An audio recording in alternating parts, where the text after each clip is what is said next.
അണ്ണാ, അണ്ണൻ അനിയന്മാരുണ്ടോ? ഇല്ല, ഞാൻ ഒറ്റയാ. അണ്ണാ, അണ്ണൻ എന്നെ അനിയനാക്കാവോ?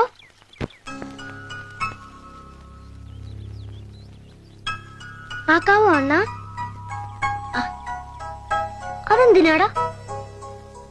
എനിക്ക് ഒരു ചേട്ടന് വേണം. ഞാൻ പറയുന്നതെല്ലാം തരുന്ന ചേട്ടൻ.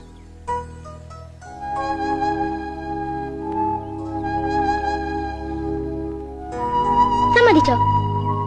ചേട്ടനാക്കാവോ? ശരിക്കും ചേട്ടനാക്കാവോ?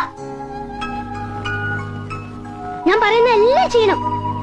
അങ്ങനെ ചേട്ടന്മാര് ചെയ്യാടോ പൊട്ട. ഞാൻ അനിയനല്ലേ? ശരിക്കും അനിയനല്ലേ? ആ, ഞാൻ അനിയനാണേ. അതേടാ, എന്നെ കെട്ടിപ്പിടി.